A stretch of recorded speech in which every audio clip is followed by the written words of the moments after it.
Parliament శీతాకాల సమావేశాల్లో 16 బిల్లులను ప్రవేశపెట్టేందుకు కేంద్రం కసరత్తు చేసింది. అందులో వక్ఫ్ బిల్లు, విపత్తు నిర్వహణతో సహా కీలక బిల్లులు ఉన్నాయి.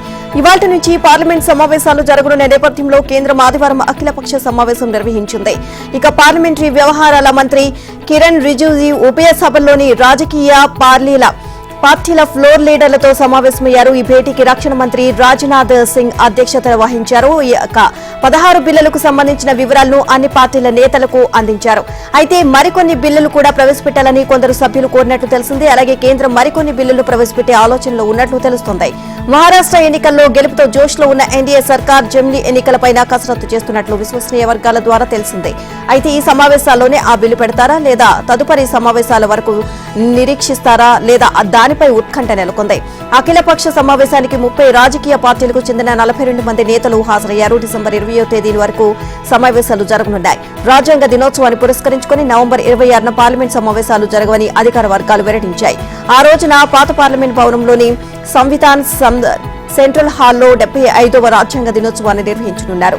ఇక ఈ సమావేశాల్లో అదానీ వ్యవహారంపై పార్లమెంట్లో చర్చించాలని కాంగ్రెస్ తో సహా విపక్షాలు డిమాండ్ చేస్తున్నాయి. అదానీ లంచాలపై అమెరికాలో కేసు నమోదు కావడం విపక్షాలకు అస్త్రంగా మారింది. ఇక అలాగే మణిపూర్ హింస, ప్రాణాంతకంగా మారిన వాయు కాలుష్యం తదితర అంశాలపై అధికార పార్టీని ఇరుకున పెట్టాలని ప్రతిపక్షాలు భావిస్తున్నాయి. దేశంలోని మినీ ఇండియా పోరుగా పిలిచిన మహారాష్ట్రలో బీజేపీ నేతృత్వంలోని ఎన్డీఏ కూటమి భారీ విజయాన్ని నమోదు చేసుకోవడం పార్లమెంట్ సమావేశాల ముందు బీజేపీలో నూతన ఉత్సాహాన్ని నింపింది. ఇటీవలే హర్యానా గెలుపు, ఇప్పుడు మహారాష్ట్ర విజయం బీజేపీకి తిరుగులేని ఉత్సాహాన్ని ఇచ్చాయి. దీంతో పార్లమెంట్ సమావేశాల్లో బీజేపీ మరింత దూకును ప్రదర్శించే అవకాశం ఉంది. మహారాష్ట్రలో మహాయుతి ప్రభుత్వం నేడు కొలువు తీరనుంది. ప్రస్తుత శాసనసభ కాల పరిమితి మంగళవారంతో ముగియనుంది. దాంతో సోమవారమే కొత్త సర్కార్ను ఏర్పాటు చేయడం అనివార్యమైంది. ముఖ్యమంత్రి, ఇద్దరు ఉప ముఖ్యమంత్రులు, 6 లేదా 7 మంత్రులు ప్రమాణం చేయవచ్చని తెలుస్తోంది. తదుపరి విస్తరణలో బీజేపీకి చెందిన 22-24 మంది ఎమ్మెల్యేలకు చోటు దక్కుతుంది అని సమాచారం. సింధే వర్గానికి 10 నుంచి 12, అజిత్ వర్గానికి 8 నుంచి 10 మంత్రి పదవులు దక్కుతాయి అని తెలుస్తోంది. ఇక కొత్త ముఖ్యమంత్రి ఎవరు అనే దానిపైన మహాయుతి కూటమిలో చర్చలు, సంప్రదింపులు కొనసాగుతున్నాయి. సొంతంగానే అత్యధిక స్థానాలు సాధించి అతిపెద్ద పార్టీగా ఆవిర్భవించిన బీజేపీ తమ పార్టీ నాయకుడు, ఇప్పటి వరకు ఉప ముఖ్యమంత్రిగా ఉన్న దేవేంద్ర ఫడ్నవీస్ వైపే మొగ్గు చూపుతోంది. ఇక అదే సమయంలో ప్రస్తుత ముఖ్యమంత్రి ఏక్నాథ్ షిండే పనితీరును బీజేపీ పెద్దలు ప్రశంసిస్తున్నారు. మరోవైపు శివసేన నాయకులు సింధేకు, ఎన్సీపీ నేతలు అజిత్ పవార్ కు సీఎం పదవి ఇవ్వాలని కోరుతున్నారు. అయితే సీఎంగా ఎవరిని నియమించాలి అనే దానిపై సంప్రదింపుల వేదిక ఇప్పుడు ముంబై నుంచి ఢిల్లీకి మారింది. మహాయుతి కూటమి అగ్ర నేతలు ఢిల్లీకి పయనమయ్యారు. మరి కాసేపట్లో తమ నిర్ణయాన్ని ప్రకటించే అవకాశాలు ఉన్నాయి. ఫడ్నవీస్ కు న్యాయంగా సీఎం పీఠం దక్కాలని ఆర్ఎస్ఎస్ కు అభిప్రాయపడుతోంది. మహారాష్ట్ర ప్రజలు ఇంత భారీ మెజారిటీని కట్టబెట్టిన నేపథ్యంలో ఇక బీజేపీ సొంత పార్టీ నేతకే సీఎం పగ్గాలు అప్పగించడం సబబు అనే సందేశాన్ని పరోక్షంగా బీజేపీ అగ్ర నాయకులకు పంపినట్లు విశ్వసనీయ వర్గాలు చెబుతున్నాయి. అయితే మహారాష్ట్రలో ప్రాబల్యం అధికంగా ఉన్న మరాఠాలు తమ వర్గానికి ముఖ్యమంత్రి పదవిని ఇవ్వాలి అనే డిమాండ్ను గట్టిగా వినిపిస్తున్నాయి.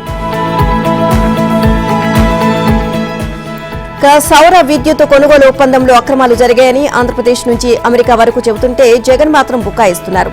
సోలార్ ఎనర్జీ కార్పొరేషన్ ఆఫ్ ఇండియాతో ఒప్పందం చేసుకుంటే అదానికి ఏం సంబంధం అంటూ జగన్, ఆయన పార్టీ నేతలు అడ్డగోలుగా వాదిస్తున్నారు. నిజాలు దాచేందుకు ఎంత ప్రయత్నించినా పక్కా ప్లాన్ ప్రకారమే అదానికి మేలు చేయడానికి డీల్ కుదుర్చుకున్నట్లు తెలుస్తోంది. ఈ వ్యవహారంలో జగన్, అదానీ పాత్రపై ఎన్నో సందేహాలు వ్యక్తమవుతున్నాయి. 2021 డిసెంబర్ 1వ తేదీన 7,000 మెగావాట్ల సౌర విద్యుత్ కొనుగోలు ఒప్పందం జరిగింది.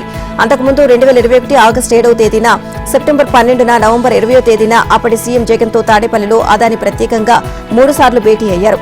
ఈ ఒప్పందంతో అదానికి సంబంధం లేకుంటే మరి ఎందుకు కలిశారు? ఆ భేటీల వెనుక మర్మమేంటి? సెకీతో ఒప్పందానికి ముందు పనిగట్టుకుని ప్రత్యేక విమానంలో తాడేపల్లికి 3 సార్లు అదానీ ఎందుకు వచ్చారు? జగన్ ఎందుకు కలిశారు? ఒకవేళ విద్యుత్ ఒప్పందం కోసం కాదని రాష్ట్రంలో పెట్టుబడులు పెట్టేందుకు అదానీ ఆసక్తి చూపారని అనుకున్నా అప్పట్లో ఈ విషయాన్ని సీఎం హోదాలో జగన్ ఎందుకు బహిర్గతం చేయలేదు? ప్రపంచ కుబేరుల్లో ఒకరిగా పేరున్న అదానీ 3 నెలల్లో 3 సార్లు రహస్యంగా కాలవలసిన అవసరం ఏమిటి అన్న సందేహాలు వ్యక్తమవుతున్నాయి. ఇక పంప్డ్ స్టోరేజ్ డేటా సెంటర్ ను అదానీ ఏర్పాటు చేస్తున్నట్లు ఆనాడు ముఖ్యమంత్రి కార్యాలయం అధికారికంగా ప్రకటించలేదు. ఈ భేటీల వెనుక ఏదో మర్మం దాగుంది అనే అభిప్రాయం సర్వత్రా వినిపిస్తోంది. అమెరికా దర్యాప్తు సంస్థలు ఈ సందేహాలను పటాపంచం చేశాయి.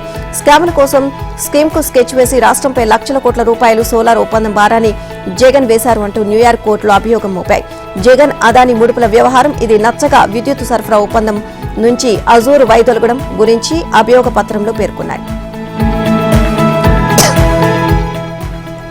అదానీ లంచాల వ్యవహారం భారత సర్వోన్నత న్యాయస్థానానికి చేరింది. అదానిపై అమెరికా న్యాయశాఖ మోపిన అభియోగాలపై భారతీయ దర్యాప్తు సంస్థలతో కూడా సమగ్ర దర్యాప్తునకు ఆదేశించాలని కోరుతూ న్యాయవాది విశాల్ తివారీ సుప్రీంకోర్టులో పిటిషన్ దాఖలు చేశారు. దానిపై తక్షణ విచారణ కోరుతూ ధర్మాసనం ఎదుట ప్రత్యేకంగా ప్రస్తావించనున్నారు. భారత్లో సౌర విద్యుత్ ఒప్పందాల కోసం అదానీ గ్రూప్ 2029 కోట్ల రూపాయలు లంచం ఇవ్వచూపిన ఆరోపణలపై ఆ గ్రూప్ అధినేత గౌతమ్ అదానీ, సాగర్ అదానీతో సహా మొత్తం 8 మందిపై అభియోగాలు నమోదయ్యాయి.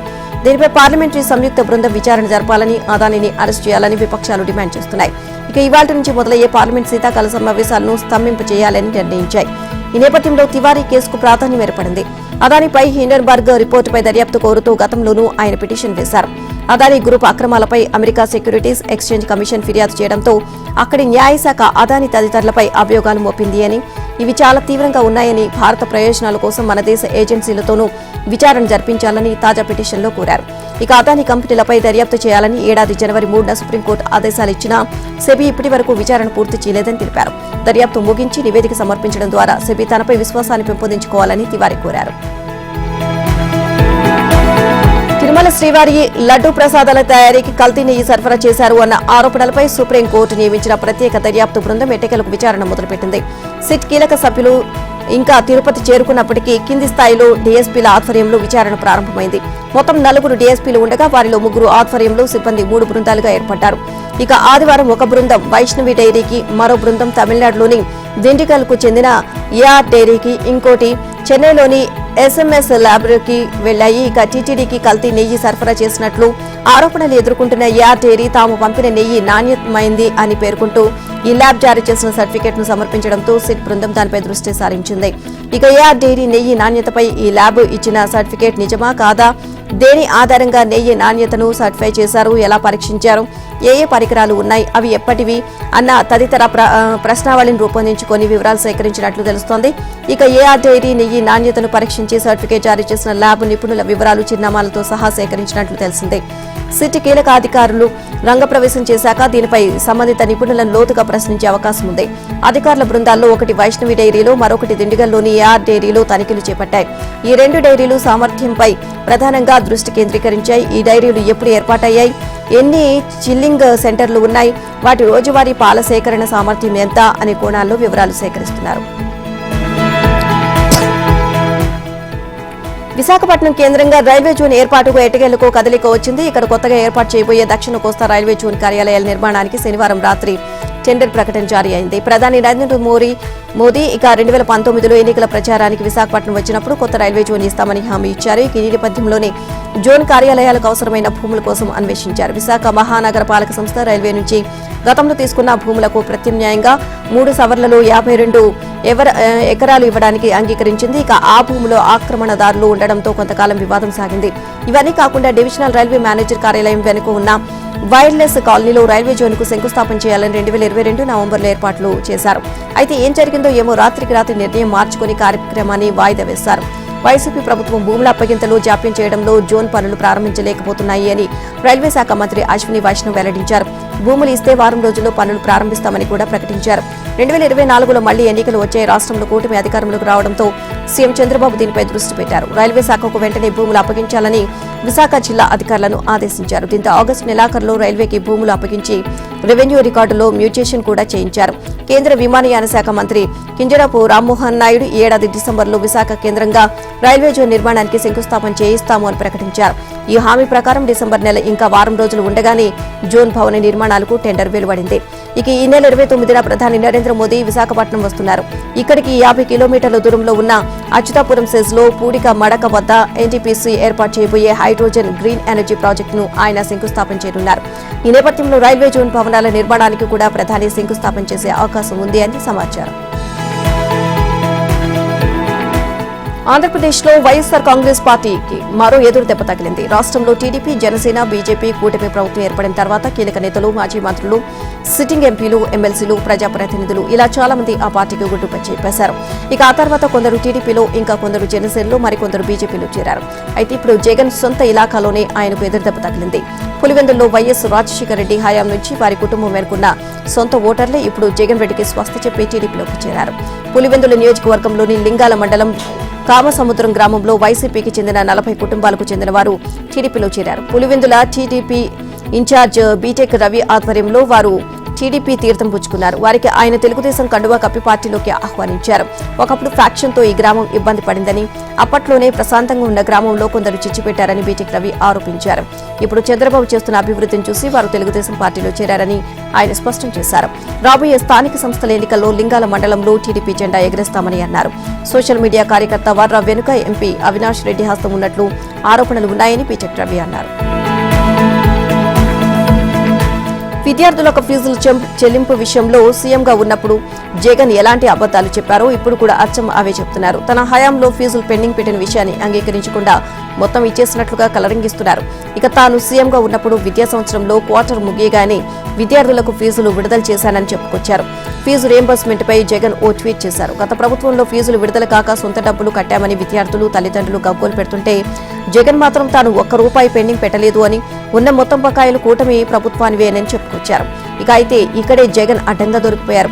ఇంకా 6 నెలలు కూడా పూర్తి కాని కూటమి ప్రభుత్వంలో 2,800 కోట్ల మేర ఫీజుల బకాయిలు ఎలా ఏర్పడతాయి అనే విషయాన్ని మరిచి జగన్ వితండ వాదనకు దిగారు. ఫీజులు విడుదల చేయకపోవడంతో సర్టిఫికెట్లు తీసుకోలేక ఇబ్బందులు పడుతున్న విద్యార్థులు జగన్ వాదన విని అవాక్కవుతున్నారు. నిజంగా సకాలంలో ఫీజులు విడుదల చేసి ఉంటే సర్టిఫికెట్ల కోసం కాలేజీల చుట్టూ ఎందుకు తిరుగుతాము అని ప్రశ్నిస్తున్నారు.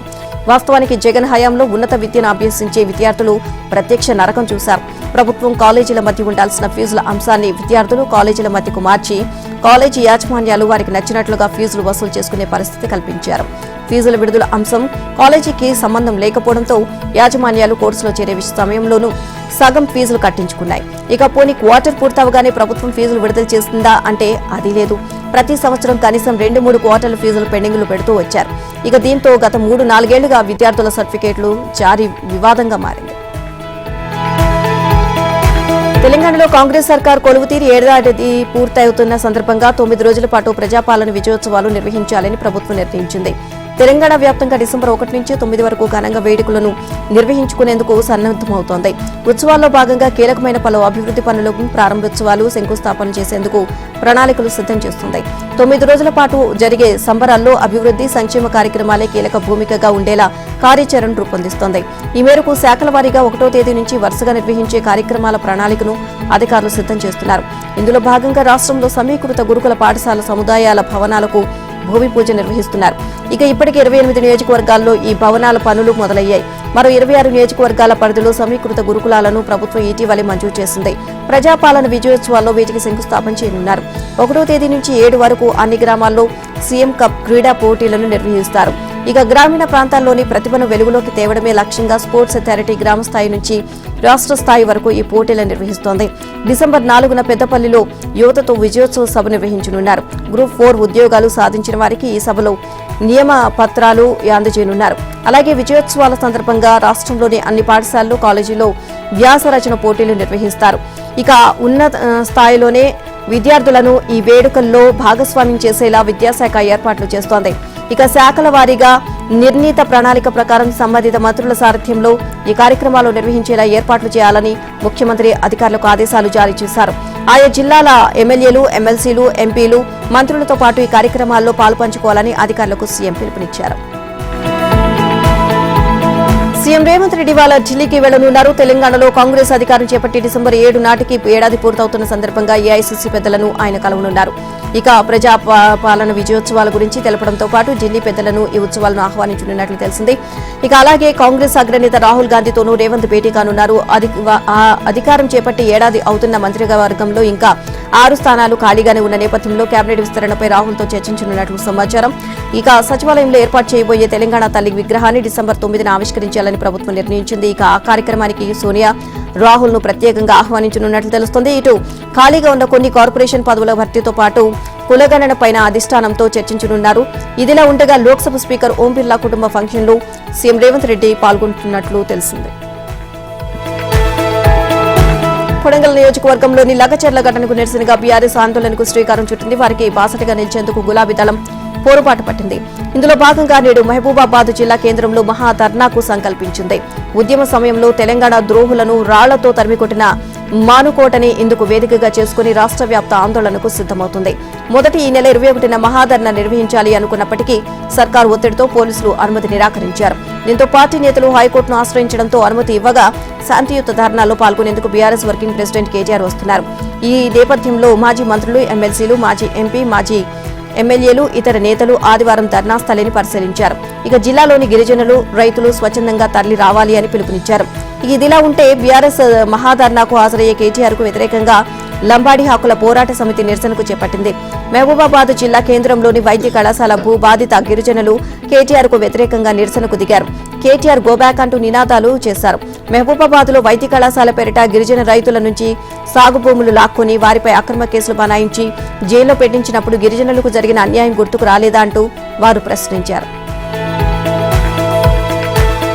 హైదరాబాద్ లో ఆక్రమణలపై కొరడా జలిపిస్తున్న హైడ్రా కమిషనర్ రంగనాథ్ మరోసారి వార్తల్లో నిలిచారు. తన ఇల్లు బఫర్ జోన్ లో ఉంది అంటూ కొంతమంది చేస్తున్న ప్రచారం అసత్యమంటూ కొట్టిపారేశారు. యూసఫ్గూడ సమీపంలోని మధురానగర్ లో తాను నివసిస్తున్న ఇల్లు బఫర్ జోన్ పరిధిలో లేదని హైడ్రా కమిషనర్ ఏవి రంగనాథ్ స్పష్టం చేశారు. 1980లో తన తండ్రి సుబ్బయ్య ఆ ఇంటిని నిర్మించారని, అప్పటి నుంచి అదే ఇంట్లో ఉంటున్నామని తెలియజేశారు. కృష్ణకాంత్ పార్కు దిగువన వేల ఏళ్ల తర్వాత తమ ఇల్లు ఉంది అన్నారు. ఇక తమ ఇల్లు బఫర్ జోన్ లో ఉంది అని కొన్ని సామాజిక మాధ్యమాలతో పాటు పలు పేపర్లలో వచ్చిన వార్తల్లో వాస్తవం లేదు అన్నారు. ఒకప్పటి పెద్ద చెరువును 2.5 దశాబ్దాల క్రితం కృష్ణకాంత్ పార్కుగా అభివృద్ధి చేశారని రంగనాథ్ తెలియజేశారు. అయితే చెరువు కట్టకు దిగువన 10 మీటర్ల వరకే బఫర్ జోన్ ఉంది అన్నారు. 10 మీటర్లు దాటితే ఆ ప్రాంతం బఫర్ జోన్ పరిధిలోకి రాదు అన్నారు. ఇక చెరువు కట్టకు దాదాపు కిలోమీటర్ దూరంలో తమ ఇల్లు ఉంది అని ఆయన వివరించారు. కొందరు వ్యక్తులు తప్పుడు ప్రచారంతో ప్రజల్ని తప్పుదోవ పట్టించే ప్రయత్నాలు చేస్తున్నారని ఆయన ఆగ్రహాన్ని వ్యక్తం చేశారు.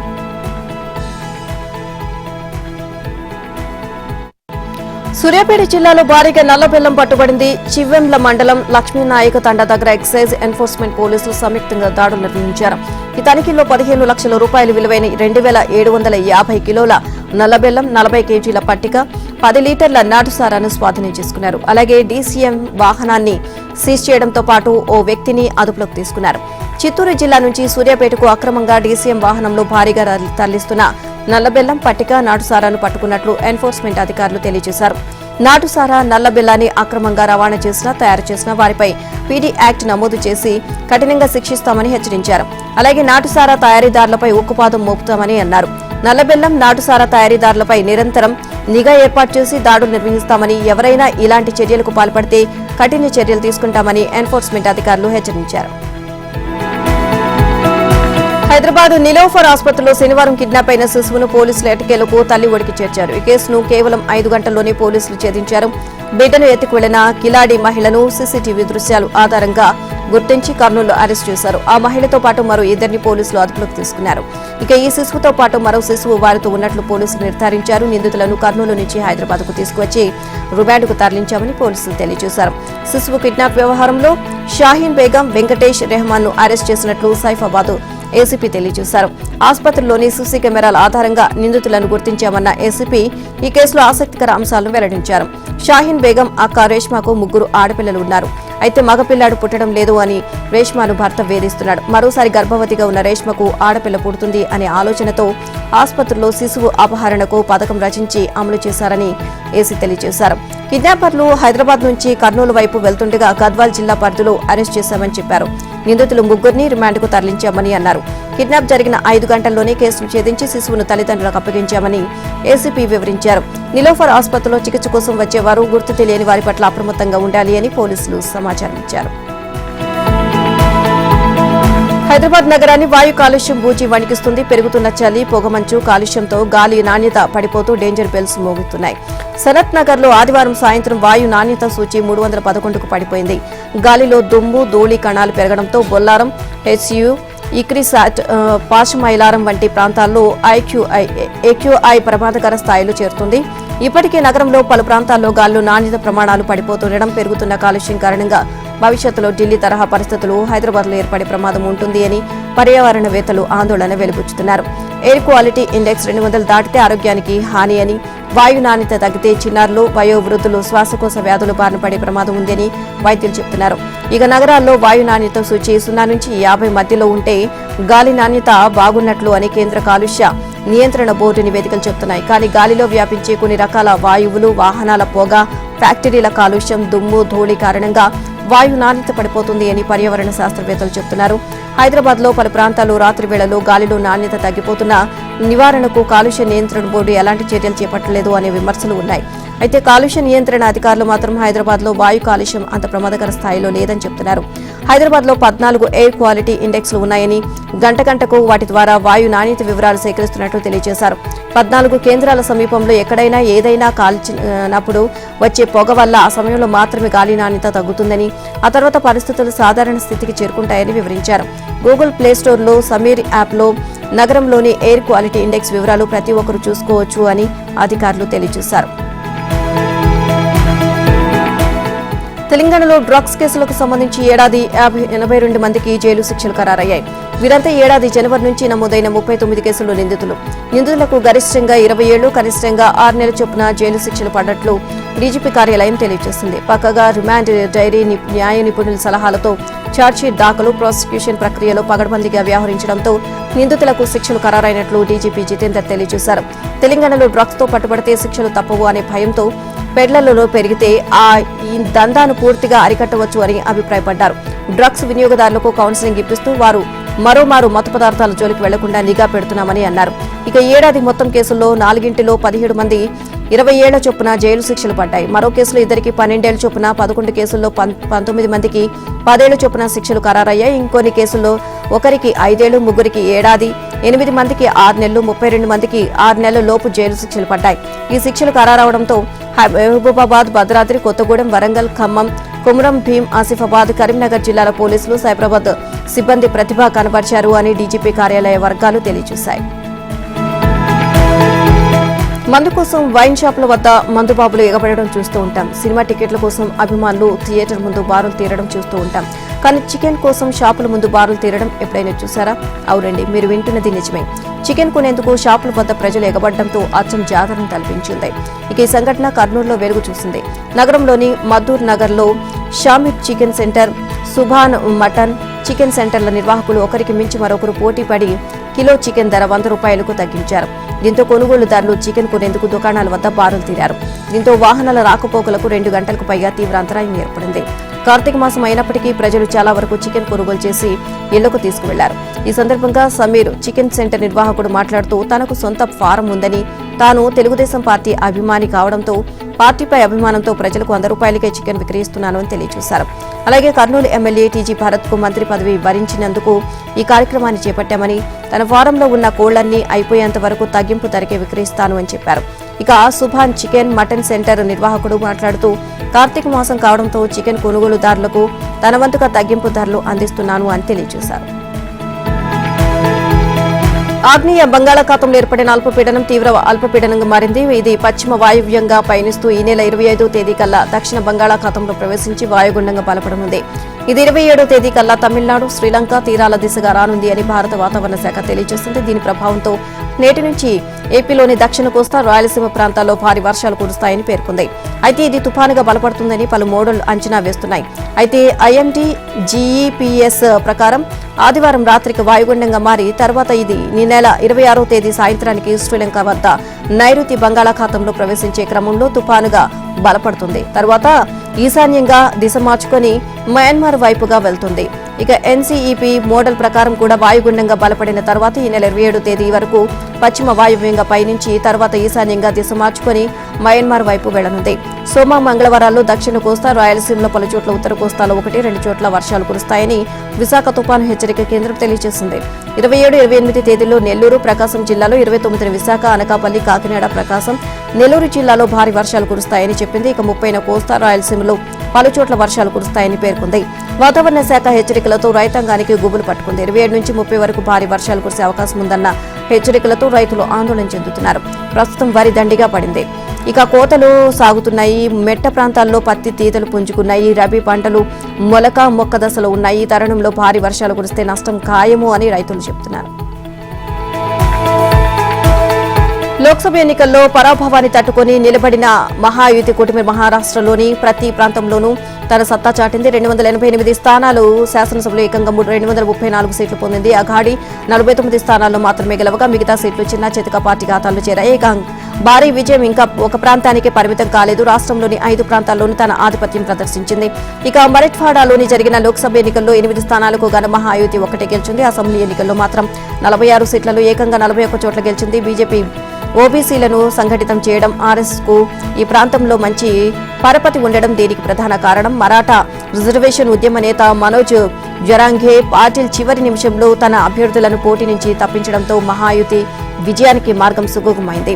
ఇక 20 చోట్ల పోటీ చేసిన బీజేపీ 19, సిండే సేన 16కి గాను 13, అజిత్ ఎన్సీపీ 9కి గాను 8 స్థానాల్లో గెలవడం గమనార్హం. ఇక విదర్భలో 62 స్థానాలకు గాను మహాయుతి 49 చోట్ల గెలిచింది. ఇందులో బీజేపీ వాటా 39. ఒకప్పుడు ఈ ప్రాంతం కాంగ్రెస్ కు కంచుకోట. 2019లో 15 చోట్ల గెలిచిన ఈ పార్టీ ఈసారి 8కే పరిమితమైంది. ఉప ముఖ్యమంత్రి బీజేపీ వ్యూహకర్త దేవేంద్ర ఫడ్నవీస్ నాగపూర్ నైరుతి స్థానంలో ఘన విజయం సాధించగా అఘాడీ సీఎం అభ్యర్థిగా భావించిన పీసీసీ అధ్యక్షుడు నానా పటేల్ సకోలీ స్థానంలో కేవలం 208 ఓట్లతో అతి కష్టం మీద నెగ్గారు. ఇక మరోవైపు కొంకణ్ బెల్ట్ ముంబై మెట్రోపాలిటన్ ప్రాంతంలో అఘాడీ చావు దెబ్బతింది. మొత్తం 39 స్థానాలకు గాను మహాయుతి 35 చోట్ల ఘన విజయం సాధించింది. ఇక్కడ గట్టిపట్టు ఉన్న ఉద్ధవ్ సేన ఒక్క చోట మాత్రమే గెలవడం ఆ పార్టీ వర్గాలను తీవ్ర ఆందోళనకు గురి చేస్తుంది. ఇక పశ్చిమ, ఉత్తర మహారాష్ట్ర ప్రాంతాల్లోని మహాయుతి అత్యధిక స్థానాలు కైవసం చేసుకుంది. మణిపూర్లో ఇటీవల అపహరణ, ఆ తర్వాత హత్యకు గురైన మహిళలు, చిన్నారులు పోస్ట్ మార్టం నివేదికలో షాకింగ్ విషయాలు వెల్లడయ్యాయి. వీరిని అత్యంత పాశవికంగా హత్య చేసినట్లు నివేదికలో తేలింది. 3 ఏళ్ల బాలుడితో సహా మహిళల మృతదేహాలపై కాల్పులు, ఆనవాళ్లతో పాటు అనేక చోట్ల గాయాలు ఉన్నాయని వెల్లడించింది. బాలుడి కన్ను కనిపించకపోవడంతో పాటు అతడి పుర్రెలో బుల్లెట్ గాయాలు ఉన్నాయని, ఛాతీపై దెబ్బలు, కత్తిగాట్లు, నుదిటిపైన గాయాలు ఉన్నట్లు పోస్టుమార్టం నివేదికలో తేలింది. బాలుడి మృతదేహం కుళ్లిపోయిన స్థితిలో లభ్యమైంది. అయితే మృతికి గల కారణాలను పెండింగ్ లో ఉంచారు అని ఫోరెన్సిక్ నివేదిక వచ్చిన తర్వాత వాటిని వెల్లడించనున్నట్లు తెలుస్తోంది. బాలుడి తల్లి మృతదేహంపై 3 బుల్లెట్ గాయాలు ఉన్నట్లు శవ పరీక్షలో తేలింది. చిన్నారి నానమ్మ శరీరంపై 5 బుల్లెట్ గాయాలు ఉన్నాయని, పుర్రెలో 1, ఛాతీలో 2, పొట్ట, భుజంపై కాల్పులు జరిగినట్లు గుర్తించారు. ఇక ఈ 2 మహిళల శరీరాలపై అనేక చోట్ల గాయాలు ఉన్నట్లు వైద్యులు వెల్లడించారు. మరో మహిళ, 2 చిన్నారులు పోస్టుమార్టం నివేదికలు వెల్లడి కావాల్సి ఉంది అన్నారు. ఇక మైతేయి వర్గానికి చెందిన 9 మంది మృతుల్లో 6 నవంబర్ 16న అపహరణకు గురయ్యారు. వీరిలో 3 మహిళలు, 3 చిన్నారులు ఉండగా వీరి మృతదేహాలు నదిలో కొట్టుకురావడం సంచలనంగా రేపింది. ఇక రోజుల వ్యవధిలో లభ్యమైన వీరి మృతదేహాలకు అస్సాంలోని సిల్చర్ వైద్య కళాశాల ఆసుపత్రిలో పోస్టుమార్టం నిర్వహించారు. వీటిని తీసుకువెళ్లడానికి నిరాకరించిన బాధిత కుటుంబాలు న్యాయం జరిగే వరకు తీసుకువెళ్లే ప్రసక్తే లేదు అని పేర్కొన్నారు. చివరకు అధికారులు వారిని ఒప్పించి మణిపూర్లోని జిర్బాంకు మృతదేహాలను తరలించారు. కట్టుదిట్టమైన భద్రతా ఏర్పాట్ల మధ్య మృతదేహాలకు ఇటీవల అంత్యక్రియలు నిర్వహించారు. పాకిస్తాన్లో భారీ నిరసనలకు పీటీఐ పార్టీ నేతలు పిలుపునిచ్చారు. మాజీ ప్రధాని, ఆ పార్టీ అధినేత ఇమ్రాన్ ఖాన్ ను జైలు నుంచి విడుదల చేయాలని డిమాండ్ చేస్తూ ఆయన మద్దతుదారులు రాజధాని నగరంలో నిరసనలు చేపట్టేందుకు సిద్దమయ్యారు. ఈ నేపథ్యంలోనే భద్రతా దృష్ట్యా ఇస్లామాబాద్లో లాక్డౌన్ విధించారు. పలు కేసుల్లో ఆరోపణలు ఎదుర్కొంటున్న ఇమ్రాన్ ఖాన్ ప్రస్తుతం జైల్లో ఉన్నారు. ఆయన్ను విడుదల చేయాలని డిమాండ్ చేస్తూ ఇమ్రాన్ మద్దతుదారులు భారీ నిరసనలకు సిద్దమయ్యారు. ఇస్లామాబాద్లోని రెడ్ జోన్లో ఉన్న డి చౌక్ ప్రాంతం ప్రవేశ ద్వారం దగ్గర నిరసనలకు రావాలి అంటూ ఇమ్రాన్ సహాయకుడు ఇక ఖైబర్ పఖ్తూన్ఖ్వా ముఖ్యమంత్రి అలీ అమీన్ ప్రజలకు పిలుపునిచ్చారు. డిమాండ్లను నెరవేర్చేంత వరకు అక్కడే ఉండాలని ఖాన్ వీడియో సందేశంలో పిలుపునిచ్చినట్లు తెలియజేశారు. ఇమ్రాన్ ఖాన్తో సహా పీటీఐ నేతలందరినీ విడుదల చేయడంతో పాటు ఎన్నికల్లో అవకతవకలు జరిగాయంటూ ఆరోపిస్తూ ప్రభుత్వ నేతలంతా రాజీనామా చేయాలంటూ డిమాండ్లు వినిపిస్తున్నాయి. ఇక నిరసనల నేపథ్యంలో పోలీసు యంత్రాంగం అప్రమత్తమైంది. నిరసనకారులను అడ్డుకునేందుకు రాజధానికి వెళ్లే మార్గాలను బ్లాక్ చేశారు. ఐపీఎల్ వేలంలో భారత యువ ఆటగాడు రిషబ్ పంత్లపై కాసుల వర్షం కురిసింది. ఇక అతను ఐపీఎల్ చరిత్రలోనే అత్యధిక ధరగా దక్కించుకున్న ఆటగాడిగా నిలిచారు. లక్నో ఏకంగా 27 కోట్లకు సొంతం చేసుకుంది. ఇక పంత్ కోసం లక్నో, బెంగళూరు తీవ్రంగా పోటీ పడ్డాయి. చివరకు లక్నో రికార్డు ధరకు అతన్ని దక్కించుకుంది. టీమిండియా బ్యాటర్ శ్రేయస్ అయ్యర్ కూడా భారీ ధర పలికాడు. శ్రేయస్ ను పంజాబ్ కింగ్స్ 26.75 కోట్లకు సొంతం చేసుకుంది. కనీస ధర 2 కోట్లు ఉన్న అతడి కోసం కోల్కతా, ఢిల్లీ పోటీ పడ్డాయి. ఇక తర్వాత పంజాబ్ రేసులోకి వచ్చింది. చివరకు 26.75 కోట్లకు పంజాబ్ కింగ్స్ సొంతం చేసుకుంది. టీమిండియా పేస్ ఆల్రౌండర్ వెంకటేష్ కూడా భారీ ధర పలికాడు. కోల్కతా నైట్ రైడర్స్ వెంకటేష్ అయ్యర్ ని తిరిగి దక్కించుకుంది. అతడి కోసం కోల్కతా ఏకంగా 23.75 కోట్లు వెచ్చించింది. ఇక ఆర్సీబీ, కేకేఆర్ అయ్యర్ కోసం పోటీ పడ్డాయి. కనీస ధర 2 కోట్లు ఉన్న భారత పేసర్ హర్షదీప్ సింగ్ ను 18 కోట్లకు పంజాబ్ కింగ్స్ దక్కించుకుంది. ఇక మొదట్లో Chennai super Kings, Delhi Capitals అతడి కోసం తీవ్రంగా పోటీ పడ్డాయి. మధ్యలో గుజరాత్, బెంగళూరు, రాజస్థాన్ కూడా అతడి కోసం బీట్ చేశాయి. ఇక ఈ తర్వాత Sunrisers Hyderabad, Punjab Kings రంగంలోకి దిగాయి. చివరకు ఆర్టీఎం కార్డును ప్రయోగించి పంజాబ్ 18 కోట్లకు హర్షదీప్ ను సొంతం